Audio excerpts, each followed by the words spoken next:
Today is day 48 of the war. It is November 23rd, 5:30 p.m. here in Israel, 10:30 a.m. in the United States on the East Coast. Let's get straight into things, and what we're going to do is we're going to go through good news, bad news, update on the negotiations, and then answer questions that I received. So the good news is that Israel continues to destroy Hamas buildings throughout the Gaza Strip. We are successfully going through building after building after building. Israel is searching for tunnels now around. We mentioned this in a couple of videos again around a different hospital that Hamas uses to stage attacks against Israel and uses for its headquarters. This is called the Indonesian hospital. It's called that because the country of Indonesia sponsors the hospital, pays for it. I'm not sure if they're aware that Hamas is using it or not. Doesn't make a difference. Need to stop it. So they have surrounded the hospital and are now searching for the tunnels around the hospital that lead into the hospital. They have yet to go into the hospital itself. Let's see what good news out of Gaza. Israel has arrested the director of the hospital, of the Shifa hospital, the one that Israel did attack and did go in and defeat Hamas members inside that hospital. It had arrested him because he had knowledge of the fact that Hamas was using it and allowed his hospital to be used as Hamas's headquarters. Kind of puts him in a catch-22. I imagine they would have killed him had he said no. At the same time, he could have alerted Israel or told the international community or done something, and that's your responsibility if you see evil and look away. Germany, interestingly enough, Germany has raided Hamas supporters that are in Germany, and that's a very good sign because what we're seeing is an international community that's standing behind Israel.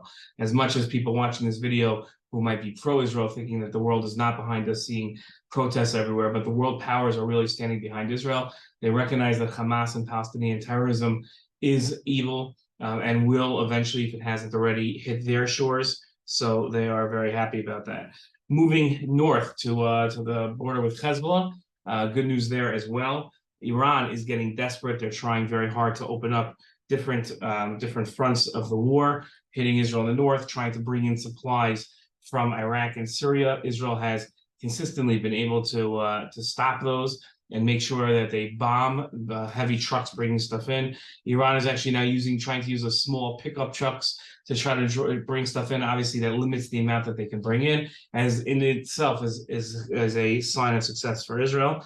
But Israel keeps just bombing the weapons. Now, how's Israel doing this? Very simple. It is using two different types of airplanes. The problem that Israel has in Syria is that Russia has supplied Syria with something called the S-400, which is an air defense system that can detect things in the air. If it detects things in the air and somebody on the ground recognizes this as an unfriendly thing in the air, so then it can launch missiles that are very hard to escape and knock out enemy planes. So those will be Israeli planes in this case.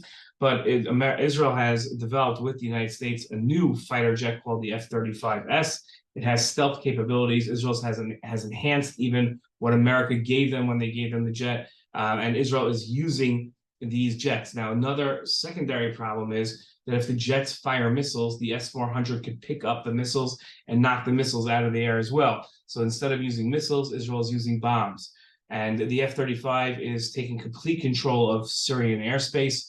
Nothing is able to have stopped it so far. It is continuously bombing Syrian sites. Its bombs are becoming undetected. So that's all good news. We are successfully moving forward both in Gaza and up north. Yemen's efforts here and there, the Houthis to hit Israel, have also been unsuccessful. So this is a very good thing. Okay, moving on to some bad news.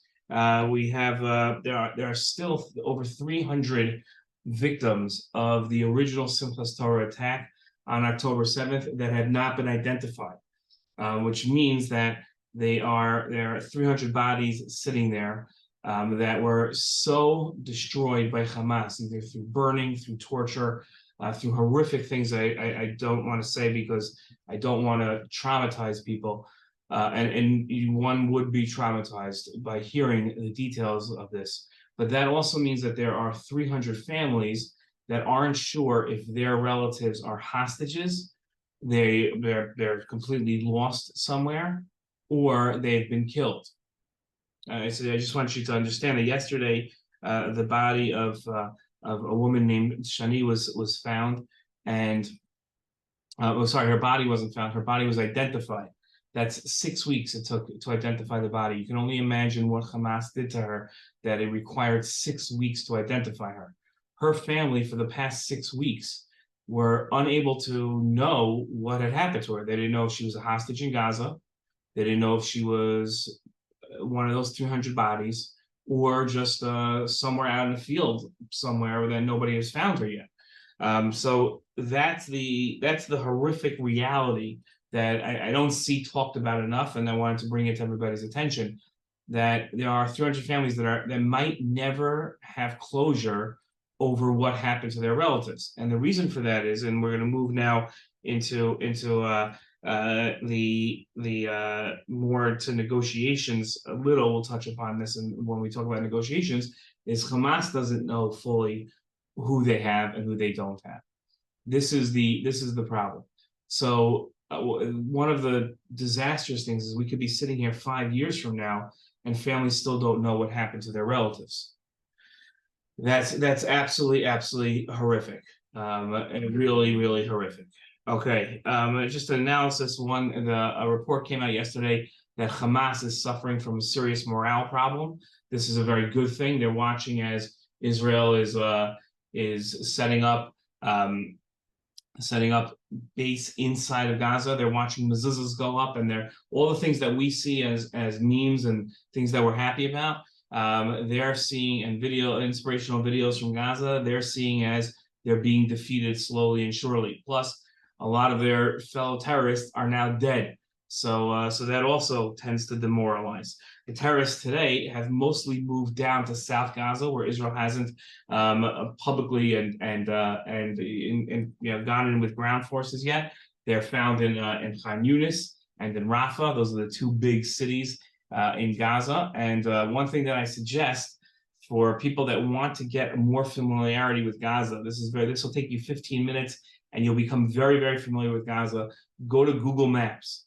Go to Google Maps and scroll to, I don't know what the word is, scroll or go all the way to Israel, focus in on Gaza, put it to the satellite imaging, and then zoom in on Gaza and zoom in. Gaza is a very small place. It's very easy. First of all, you'll see right away that this whole notion that Gaza is the most crowded area in the world is completely not true. There are crowded areas in Gaza, but you can compare them with Brooklyn, New York is more congested than Gaza.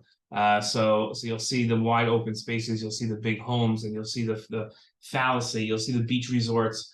Things look different now because Gaza's been hit with a bunch of Israeli bombs, but you'll still see what Gaza looks like. If you do that, you'll be able to move south into Gaza and see where Khan Yunis and Rafah are. Those are going to be the next big hits that Israel is going to have in Gaza. Okay, let's get to negotiations and then questions. In the negotiations, the deal was announced as having been done, and then it was delayed. It was delayed until Friday. Now it's Friday morning. The ceasefire goes into effect at 7 a.m. And the first batch of 13 hostages are supposed to be released at 4 p.m. on Friday. 4 p.m. right before Shabbat here in Israel. On Friday, those first hostages will be released. That'll be a joyous event to have those hostages back. It's a tremendous success on Israel's part to get these hostages back, and we hope that they are healthy and that they are safe and sound and can rejoin the community as quickly as their rehabilitation takes.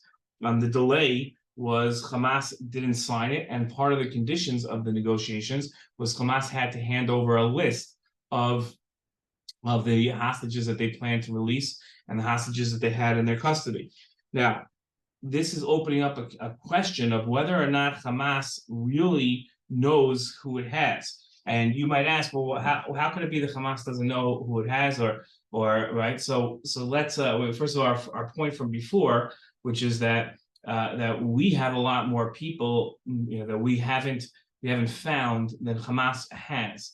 right? There's 300. There's over 550 people that were part of this attack that we all knew where they were on October 6th, and we don't know where they are on October 7th. A lot of them are dead, and they're part of the unidentified bodies. A lot of them are in Gaza. Now, there's a fallacy out there that this war is against Hamas, but it's really against many different Palestinian terrorist organizations and many individual Palestinians who themselves took the opportunity to grab Jews and bring them back. Hamas doesn't know about those people. Those were not under the structure of Hamas's command. So Hamas doesn't know where those people are. And Hamas might not know who it has. And now that communications has broken down, Hamas might have known that, say, in Gaza City, there were 5 hostages being held in a certain tunnel, but they've lost contact with that tunnel now that Israel's broken down Hamas's communications. So we're looking at a pretty confusing situation, and that's why Hamas might actually be bluffing on a lot of these negotiations and not know where everybody is, which is going to make it very tough to get all the hostages back. Now, we don't know. We don't know. I'm not saying this is for sure that Hamas doesn't know, but we don't know that we know that we don't know. Okay. The Israeli Supreme Court rejected 3 petitions by families of terror victims, by a deputy mayor of Yerushalayim named Uri King, and by an organization that helps terror victims to not go through with the deal. Now you might say, how could they do this? How could they not want the hostages back? The answer is that it's not that they don't want the hostages back, they do, but they don't want these terrorists running around. The prisoners that Israel is freeing, the 150 prisoners that Israel is freeing, are attempted murderers. They stabbed Jews, and they're going to be out on the street. I have to be honest with you, as somebody who's in Yerushalayim all day long, driving through neighborhoods where I've looked at the list of the possible prisoners being freed, and I see that there are people that live in the neighborhoods that I drive through every day, or they live in neighborhoods next to where I drive. It is a pretty terrifying prospect that we're letting attempted murderers back onto the street who are highly motivated to murder again. Even if you agree that it's the right move, that has to concern you. So that's what these terror victims petitioned, and they lost. The Supreme Court rejected all 3 petitions yesterday. Okay, let's get to questions. You want to know where Qatar is on the map. Okay, and how long have Hamas and Qatar worked together? Qatar is a country. It's in the Arabian Gulf. Some people call it the Persian Gulf. It is an Arab country. It is a Muslim country, and it supports Hamas. And it supported Hamas since the very beginning of Hamas. The second question: it seems that these Hamas prisoners will be doing what they were doing before their capture, attacking Jews. Is it worth it to trade these prisoners? Only a prophet can know if it's worth it. But those are the issues that I'm bringing up. So only a prophet knows if it's going to be worth it or not. We don't know, because we don't know what the future holds.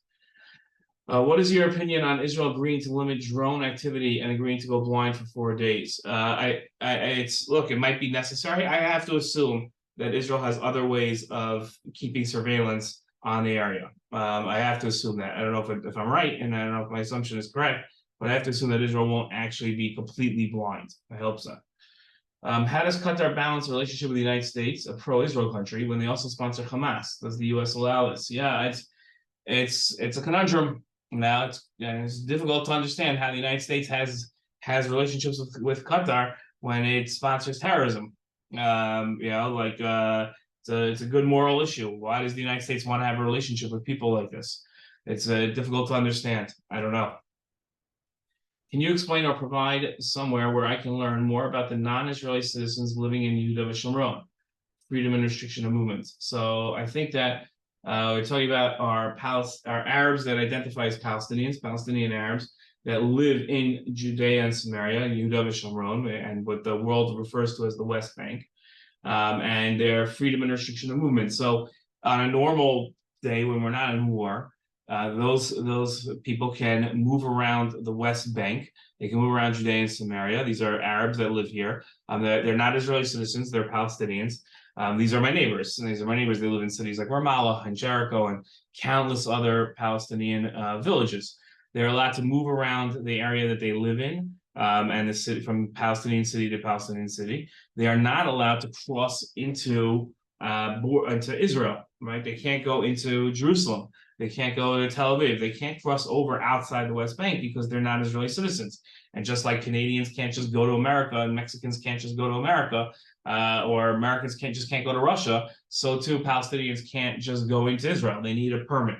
So there are about 120,000 permits given every day. Now, since the start of the war, those permits have been voided. Palestinians are not allowed to come into Israel. They're a security risk, and Israel's not going to allow that. So since the start of the war, Palestinians have been restricted to inside the West Bank. They are not allowed to go into Israel unless they get special permission. I've seen a few Palestinian cars that have crossed over. They've gone through checkpoints, so they must have special permission. It could be that they're needed for Israeli society. Maybe they're doctors or some other important position that they hold. But for the most part, there are no Arab workers. Okay, what do you think about the deal? Which side does it benefit more? So I don't know. I think I've expressed my opinion on the deal as much as I possibly can. Okay, that's the end of today's video. Let's hope for peace, security, all the hostages back, and our soldiers back home safely with a victorious Israel. Shabbat Shalom to everybody. Our next video, Beli Neder, will be on Sunday.